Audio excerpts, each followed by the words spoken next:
MKUltra, the CIA program that drugged American citizens without their consent.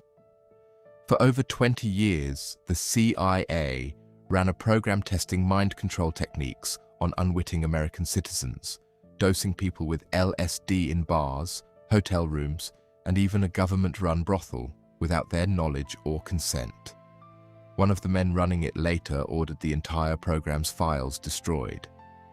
A single box of misfiled documents is the only reason anyone ever found out. Beginning in 1953, the CIA formally authorized a covert research program, later known as MKUltra,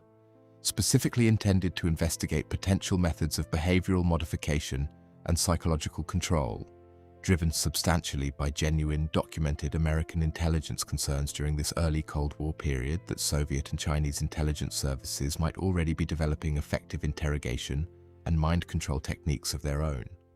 particularly following widely publicized reports regarding American prisoners of war who had experienced Chinese psychological conditioning programs during the Korean War. Concerns that American intelligence leadership treated as a genuine, urgent strategic priority requiring direct, comparable research investment. The program, formerly directed by CIA chemist Sidney Gottlieb, encompassed an extraordinarily broad range of experimental research approaches over its more than two-decade operational period, including extensive testing of LSD and other psychoactive substances, sensory deprivation techniques, hypnosis, and various other experimental psychological manipulation methods, research conducted across a genuinely wide network of testing sites, including university research laboratories, hospitals and prisons, several of which received CIA funding through deliberately obscured, indirect channels specifically designed to conceal the CIA's actual involvement from the researchers and institutions themselves in numerous documented instances. What made MKUltra genuinely historically significant beyond its sheer experimental scope was the documented extensive pattern of testing conducted on individuals who had never provided any meaningful informed consent to their participation,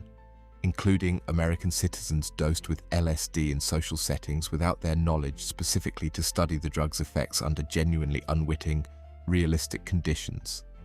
Testing conducted in several documented instances at a CIA-operated safe house in San Francisco, specifically established to allow agency personnel to observe unwitting subjects, often recruited by sex workers paid to bring clients to the location, being dosed with LSD and monitored through one-way observation setups. A genuinely disturbing operational detail that later congressional investigation would formally confirm. The program's human cost extended to at least one documented death directly connected to its activities. Frank Olson, a CIA scientist who had been unknowingly dosed with LSD by his own colleagues during a work retreat in 1953, and who died several days later falling from a hotel window under circumstances his family and subsequent independent investigators have argued represented something considerably more troubling than the CIA's own official explanation, which characterized his death as a suicide connected to the psychological distress the unwitting dosing had caused, a case that remained genuinely, significantly disputed for decades, with Olson's own family eventually receiving a formal government apology and financial settlement without the specific circumstances of his actual death ever being fully, conclusively resolved to their satisfaction. MKUltra's actual existence and scope remained almost entirely unknown to the American public and to Congress itself throughout the program's operational period, substantially because CIA Director Richard Helms formally ordered the destruction of the vast majority of the program's official records in 1973, specifically as public and congressional scrutiny of CIA activities more broadly began genuinely intensifying following the broader Watergate-era political environment, an order that succeeded in eliminating the overwhelming majority of MKUltra's official documentation before any formal external investigation could examine it directly. The program's actual existence only became publicly known through a genuinely fortunate archival accident, when a box of approximately 20,000 documents related to MKUltra's financial administration, rather than its actual research activities, was discovered in 1977 to have been misfiled within a separate CIA budgetary records archive, rather than destroyed, along with the program's primary operational files. A discovery made in response to a formal Freedom of Information Act request, providing investigators and subsequent congressional committees with sufficient surviving documentation to formally confirm the program's existence and general scope.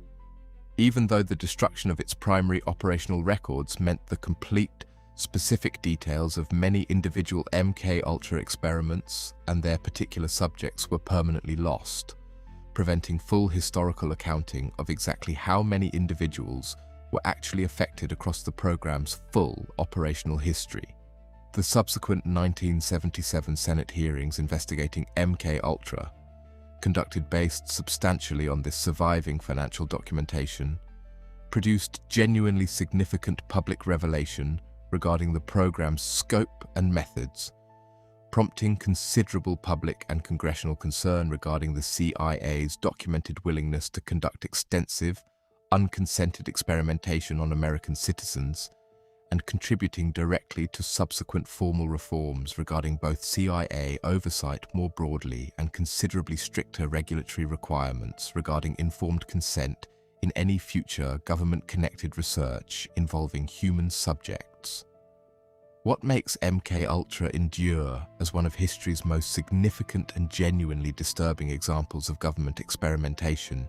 isn't simply the specific scope of its documented activities, troubling as that documented scope genuinely remains,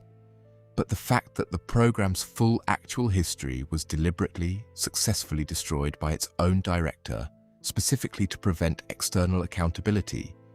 meaning the version of MKUltra history has ever actually been able to construct.